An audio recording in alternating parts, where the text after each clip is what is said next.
हरिओम। आदर्श शिक्षण संस्थान के ऑनलाइन क्लास में आप सभी भैया बहनों का स्वागत अभिनंदन। हम अध्याय 1 संसाधन व विकास के बारे में हम चर्चा कर रहे थे, जिसमें हमने प्रमुख रूप से संसाधनों के प्रकारों के बारे में जाना। फिर बाद में हमने संसाधनों को किस प्रकार संरक्षण किया जा सकता है उसके बारे में हमने जाना। आज अपन जानते हैं भूमि उपयोग के बारे में। किसके बारे में जानते हैं? शुरुआत करते हैं भूमि उपयोग। तो आज अपन देखेंगे संसाधनों में प्रमुख रूप से भूमि के बारे में। हम भूमि को किस प्रकार किस रूप में उपयोग में लेते हैं और साथ ही हम ये देखेंगे कि हम भूमि को किस प्रकार संरक्षण कर सकते हैं ताकि हम लंबे समय तक उसका उपयोग कर सकें। तो हम आज के वीडियो में इसके बारे में विस्तार से चर्चा करेंगे, जिसकी शुरुआत अपन देखते हैं आज। ठीक है, भूमि उपयोग। हम देखते हैं कि भूमि को हम आसपास यदि नजर डालें देखते हैं कि हम भूमि को अनेक रूप से देख सकते हैं। जैसे कि ये हमारा भवन है, विद्यालय भवन, ये भी एक भूमि का ही उपयोग हुआ है। इसी प्रकार हमारे आसपास पेड़ पौधे हैं, ठीक, ये भी किस रूप में उपयोग हुआ है। ठीक है, ऐसे हम देख सकते हैं कि अनेक रूप में भूमि के अलग अलग उपयोग हैं, जिसमें हम शुरुआत सबसे पहले देखते हैं वन भूमि। क्या बोलते हैं? वन भूमि। वन भूमि वो भूमि होती है जिसमें अधिकांश पेड़ पौधे विद्यमान होते हैं उस भूमि पर। जैसे अपन कह सकते हैं जंगल है, ठीक है, जो जंगली भूमि होती है जहां पर अधिक से अधिक पेड़ पौधे होते हैं वो भूमि क्या कहलाती है? वन भूमि। दूसरा अपन देखते हैं पर्वतीय भूमि। पर्वतीय भूमि वो भूमि होती है जिसमें किसी प्रकार का, ठीक है, जहां पर उसका कोई उपयोग नहीं होता है। अधिकांश उस भूमि का उपयोग चारागाह के रूप में होता है। चारागाह का मतलब अपन कह सकते हैं अधिकांश वहां पर पशुओं को चराया जाता है। जैसे भेड़ हैं, बकरियां हैं, गाय, ऊंट आदि पशुओं को वहां पर चराया जाता है। ऐसी भूमि क्या कहलाती है? पर्वतीय भूमि। क्या कहलाती है? पर्वतीय भूमि। ठीक है, तीसरी भूमि में अपन देखेंगे कृषि योग्य वैट भूमि। कृषि योग्य वैट भूमि ऐसी भूमि जहां पर कुछ समय तक उस भूमि का उपयोग होता है। उपयोग होने के पश्चात कुछ समय तक उसको, ठीक है, 1 वर्ष के लिए रिक्त छोड़ दी जाता ताकि उसकी भूमि की गुणवत्ता बनी रहे। ऐसा यदि हम लगातार भूमि का उपयोग करते हैं, ठीक, कृषि के रूप में, तो वो भूमि आने वाले समय में धीरे धीरे क्या हो सकती है? बंजर हो सकती है। यदि हम उस भूमि की गुणवत्ता बनी रहे, ठीक है, तो हम 2-3 वर्षों के पश्चात 1 वर्ष के लिए उस भूमि को हम रिक्त छोड़ते, वहां पर किसी प्रकार की कृषि नहीं की जाती। ऐसी भूमि होती है वो क्या कहलाती है? कृषि योग्य वैट भूमि। फिर बाद में अपन देखते हैं उद्यान भूमि। उद्यान भूमि कौन सी? उद्यान भूमि वो भूमि होती है जहां पर उस भूमि पर फलदार वृक्ष लगाए जाते हैं।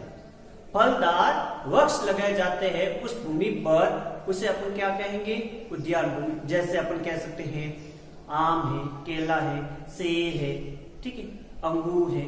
ये सभी किसके अंतर्गत आते हैं? जिस भूमि का उपयोग होता है वो उद्यान भूमि के अंतर्गत होता है। इसको हम कम भूभाग पर इसका उपयोग होता है। ठीक है, फिर बात आती है बंजर भूमि। बंजर भूमि कौन सी? जहां पर, ठीक है, ऐसा अपन कह सकते हैं जिसमें आपने देखा पर्वतीय भूमि, ये लंबे समय तक होती है। बंजर भूमि जिसका किसी रूप में उपयोग नहीं आता है, ऐसी व्यर्थ होती, ना किसी प्रकार को चारागाह होता है, कुछ नहीं, ऐसे ही विराट रूप में देखने को मिलती है। ठीक है, जिसमें अधिकांश बड़े टीले देखने को मिलते हैं। गैर कृषि भूमि। गैर कृषि भूमि वो भूमि होती है जो न तो कृषि के रूप में आती है उपयोग में, न किसी अन्य प्रकार, वहां पर सिर्फ, ठीक है, भवन बनाने के रूप में इसका उपयोग होता है। ऐसी भूमि जिस पर भवन है, ठीक है, विद्यालय भवन अपन विद्यालय में आ सकते हैं, घर विद्यालय में कह सकते हैं, घर के रूप में भी, ठीक है, इसका। और साथ ही अपन देख सकते हैं इसको अपन सड़क के रूप में उपयोग में ले सकते हैं। और साथ ही अपन सड़क के रूप में है, रेलवे लाइन है, ठीक है, नहरें हैं, ठीक है, नदियां हैं, ठीक, ये सभी जिस रूप में उस भूमि का उपयोग होता है, जहां पर सड़कें बनाई जाती है, भूमि पर रेलवे लाइन बिछी जाती है, जहां नहरें बनाई जाती है, जहाँ नदियां चलती हैं और जहाँ पर भवन बनाए जाए, वे सभी कौन सी भूमि कहलाती है? गैर कृषि भूमि कहलाती है।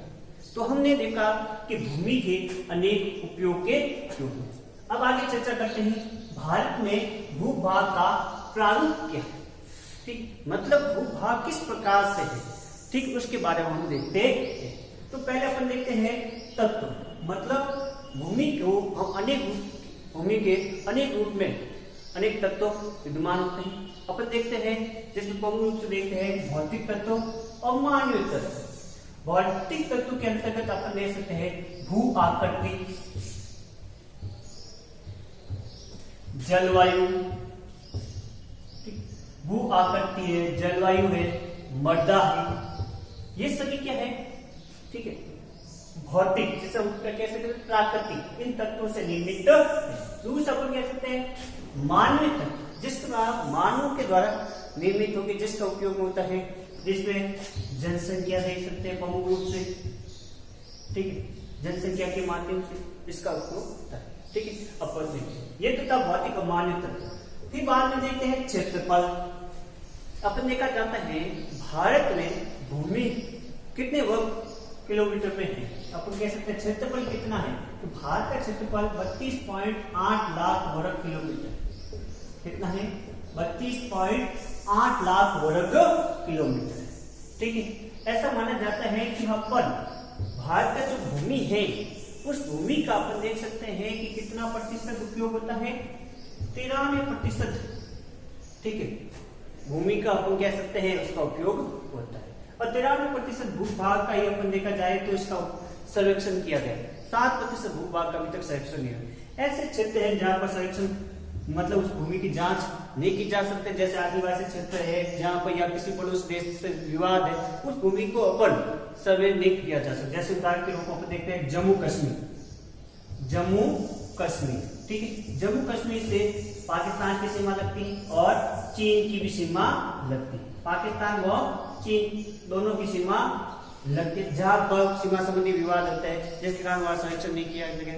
और साथ ही उदाहरण के रूप में जहां आदिवासी राज्य है, सिर्फ असम को छोड़कर बाकी वाले राज्यों में भूमि का संरक्षण नहीं किया जा सकता।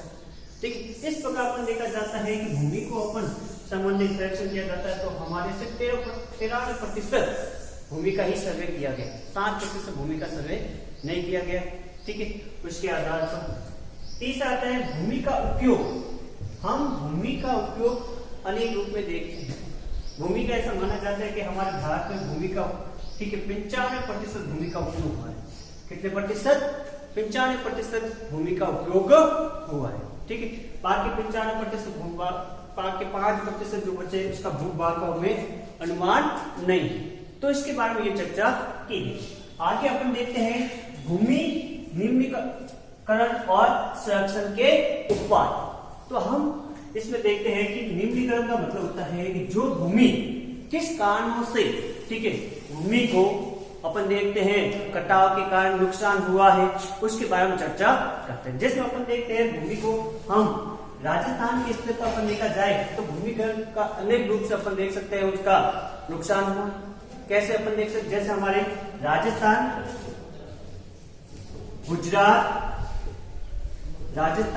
और गुजरात, यहाँ पर अपन देखते हैं प्रमुख रूप से यहाँ पर क्या है, जहां पर राजस्थान और गुजरात क्षेत्र में अधिकांश अपन कहते हैं मरुस्थलीय भूमि। क्या है? मरुस्थलीय भूमि। ठीक है, अब मरुस्थलीय भूमि में किस प्रकार भूमि का कटाव देखने को मिलता है? मरुस्थलीय भूमि हवाओं के माध्यम से, किसके माध्यम से? हवाओं के माध्यम से एक स्थान से दूसरे स्थान पर परिवर्तन हो जाते हैं, जिसका भूमि का कटाव देखने को मिलता है। इसी प्रकार अपन देखा जाता है कि हमारे दक्षिण भारत में जहां पर प्रमुख रूप से नदियां बहती हैं, ठीक है, नदियों के बहाव के जो किनारे वाले क्षेत्र वो कटाव देखने को मिलते हैं, जिसके कारण दूसरे स्थान पर किनारे पर चले जाते हैं, जहां जल एक मुख्य निम्नीकरण माना जाता है। ऐसे अपन देख सकते हैं पूरी भाग में भी, भारत के पूरी भाग में भी इस प्रकार की समस्या देखने को मिलती है। और ये तो था अपन देखा था भूमि निम्न। अब अपन देखते हैं इसके उपाय क्या कर सकते हैं हम। उपाय में अपन देख सकते हैं कि जहां पर ठीक है।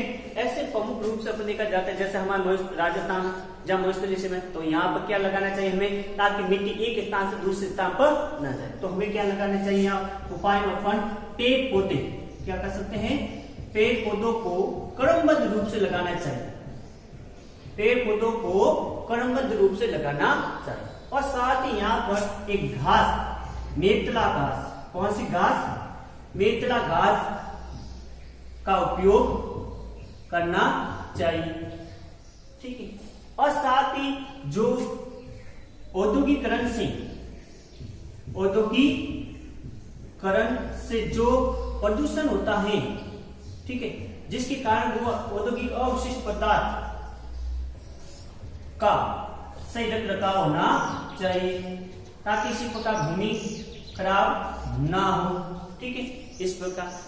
और साथ ही अपने ये देखा जल से संबंधित, जल में हम देख सकते हैं मृदा संसाधन, मृदा को हम कह सकते हैं मिट्टी भी कह सकते हैं, क्या बोल सकते हैं, मिट्टी, ठीक है।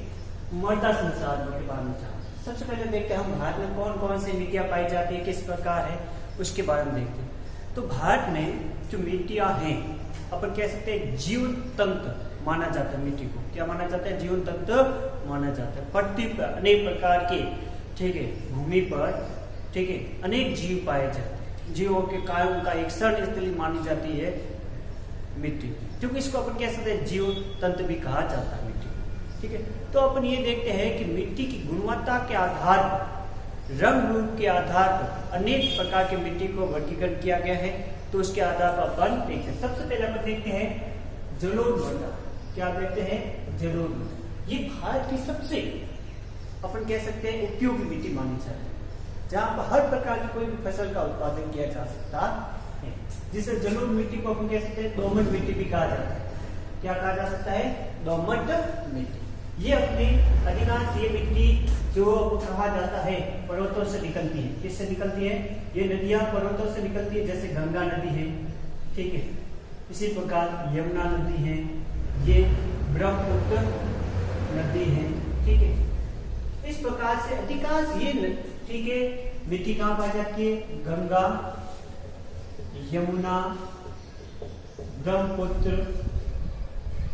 ठीक है, ब्रह्मपुत्र के मैदानों में, ठीक है, मतलब इनके क्षेत्र के आसपास ये भूमि पाई जाती है। और साथ ही यहाँ दक्षिण के जो नदियां हैं, इनके डेल्टा क्षेत्र में भी ये पाई जाती है। तो ध्यान रखना, दक्षिण भारत की नदियां, जिसमें अपन देख सकते हैं कावेरी, कृष्णा,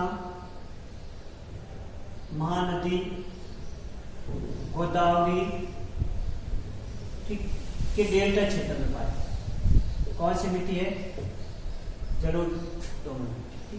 ये प्रमुख रूप से ऐसा माना जाता है, यहाँ पर ये प्रमुख रूप से उत्तर प्रदेश है, ठीक है, बिहार है, झारखंड है, पश्चिम बंगाल है, ठीक है, मध्य प्रदेश है, ऐसे प्रमुख क्षेत्रों में पंजाब है, ठीक है, और हरियाणा है, यहाँ पर प्रमुख रूप से पाई जाती है। ध्यान रखना, पंजाब, पंजाब, हरियाणा, पंजाब, हरियाणा, उत्तर प्रदेश, ठीक है, बिहार, झारखंड, ठीक है, पश्चिम बंगाल, जहां पर अधिकांश जनसंख्या निवास करती है, क्योंकि जहाँ पे ये भूमि उपयोगी है तो अनेक प्रकार की फसल की जा सकती है, और फसल करने के कारण यहाँ पर गर्म कृषि की जा सकती है, जिससे अधिक लोग वहां पर निवास करते हैं। जनसंख्या भी अधिक पाई जाती है इस क्षेत्र में, जनसंख्या अधिक पाई जाती है, ठीक है। यहाँ पर कौन सी फसल प्रमुख रूप से, गेहूं, चावल,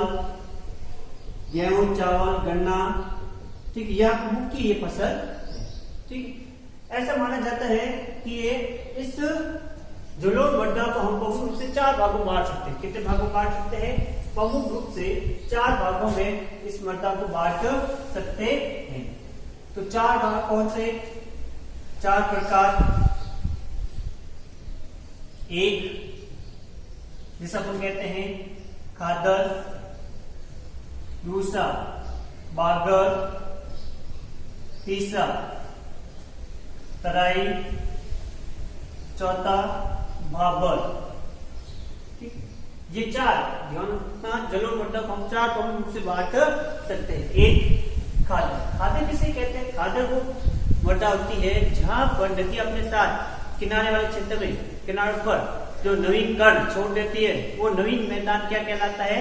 खादर। जैसे ये नदी चल रही है तो नदी अपने साथ पहाड़ों से करके लेकर आते छोटे छोटे कण, किनारे वाले भागों पर बिछा देते छोटे छोटे कण, ये नवीन मैदान।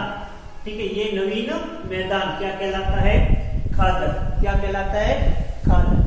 जबकि बागर, जहां पर नदियां ये चलती है, ये पुरानी, ये तो नई मैदान, जहां पर नई कण नहीं बिछा पाते, वो कण वर्षों तक वही रहते हैं, ऐसे पुराने मैदान को क्या कहा जाता है?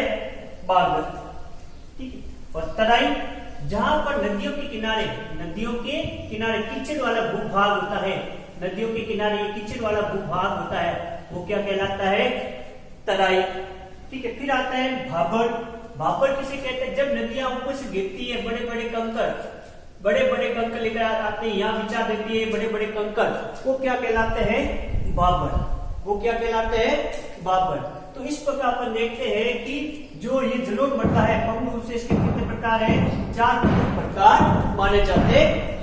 ठीक है, तो ये तो था जलोढ़ मृदा के बारे में। दूसरा अपन देखते हैं काली मृदा के बारे में। जो काली मृदा प्रमुख रूप से भारत के दक्कन के पठार और मालवा के पठार में ये पाई जाती, ये क्षेत्र अपन देखते हैं, यहाँ प्रमुख रूप से ये पाई जाती है, जिसको अपन देखते हैं दक्कन का पठार, मालवा का पठार, दक्कन का पठार, मालवा का पठार। यहाँ पर प्रमुख रूप से ये काली मिट्टी पाई जाती है। यहाँ पर प्रमुख रूप से देखा जाता है कपास। प्रमुख रूप से कौन सी फसल उपयोगी है? कपास के लिए। ठीक है, जो कपास यहाँ के काली मृदा के लिए सबसे उपयोगी मानी जाती है। यहाँ पर प्रमुख रूप से हम देख सकते हैं ये क्षेत्र है जहाँ पर मध्य प्रदेश, महाराष्ट्र, गुजरात क्षेत्र है। ठीक है, और आंध्र प्रदेश है, छत्तीसगढ़ का हिस्सा लगता है। यहाँ पर प्रमुख रूप से ये कौन सी मृदा पाई जाती है? काली मृदा। फिर देखते हैं लाल और पीली मृदा। जो लाल और पीली मृदा प्रमुख रूप से देखा जाता है जहां पर ये दिखाई दे रहे हैं। ठीक है, इस क्षेत्र में, ठीक है, ये क्षेत्र है, कौन से है? अपन देख सकते हैं लाल, सॉरी अपन ये तो अपन ये क्षेत्र है। ठीक, यहां पर अपन देख सकते हैं जो अपन के दक्कन के पठारों के दक्षिण में, दक्कन के पठार के दक्षिण क्षेत्र में, दक्कन के पठार के दक्षिण क्षेत्र में विद्यमान। ठीक है, कौन सी? लाल और पीली मृदा। जहां पर प्रमुख रूप से अपन देख सकते हैं ऐसी फसलों में यहाँ पर प्रमुख रूप से अपन देखा जाता है, तो यहाँ पर प्रमुख रूप से फसल अपन कहें कपास के लिए भी उपयोगी मानी जाती। ठीक है, और साथ ही यहाँ क्षेत्र पर अधिकांश खनिज क्या है? खनिजों का निर्माण अधिक होता है। ठीक, अब आते हैं लेटेराइट मृदा, जहां ये लेटेराइट मृदा, ठीक है, ये क्षेत्र यहाँ पर लेटेराइट मृदा पाई जाती है, जिसमें अपन देखा जाता है यहाँ पर लेटेराइट मृदा जो, ठीक है, इसको अपन सामान्य भाषा में इसका अर्थ होता है ईट। क्या अर्थ होता है? ईट। ठीक है, जहां पर ये ईट शब्द अपन कह सकते हैं लेटेराइट शब्द का अर्थ है, जिसमें अनेक प्रकार के फसल का निर्माण किया जा सकता है। जहां पर प्रमुख रूप से देखा जाता है ये कौन से राज्य में? पश्चिम बंगाल, उड़ीसा, ठीक है, गुजरात और महाराष्ट्र की अपन कह सकते हैं ऐसी पर्वतीय भूमि जहां पर, ठीक है, जहां जंगल के दक्षिण क्षेत्र का हिस्सा माना जाता है। ठीक है, यहाँ पर लेटेराइट मृदा। फिर बाद में आते हैं मरुस्थलीय मृदा। कौन सी मृदा? मरुस्थलीय मृदा। मरुस्थलीय मृदा, जहां पर मरुस्थलीय मृदा में अपन देखा जाता है, तो मरुस्थलीय मृदा में जो हमारे भारत के उत्तर पश्चिम भाग में, उत्तर व पश्चिम भाग में, जहां प्रमुख रूप से राजस्थान और गुजरात क्षेत्र पाई जाती है। यहाँ पर ऐसा माना जाता है कि ये मरुस्थलीय मृदा जहां पर यहाँ तापमान अधिक होने के कारण, ठीक है, यहाँ जल वाष्प हो जाता है, पानी क्या है? एक वाष्प के रूप में परिवर्तन हो जाता है। और साथ यहाँ मिट्टी है, मिट्टी को नमक बनाने के उपयोग में भी उपयोग लिया जाता है। उसके कण इतने, क्योंकि उस कण में लवण की मात्रा अधिक होती है। किसकी मात्रा अधिक होती है? लवण की मात्रा, जिसके कारण यहाँ पर देखा जाता है कि यहाँ पर, ठीक है, नमक का उत्पादन भी किया जा सकता है यहाँ इस क्षेत्र पे। और साथ ही यहाँ पर देखा जाता है कि यहाँ सेवन घास पाई जाती है। कौन सी घास? सेवन घास। यहाँ पर अधिकांश लोग पशुचारण का कार्य करते हैं। यहाँ हवाएं तेज गति से चलती है, जिसके कारण एक स्थान से दूसरे स्थान पर मिट्टी चली जाती। तो इस प्रकार पर देखा कि मृदा संसाधनों के बारे। ये तो पाठ अपन के समाप्त हो जाते हैं। आगे के पाठ हम और दूसरी पुस्तक का पहला अध्याय लेंगे।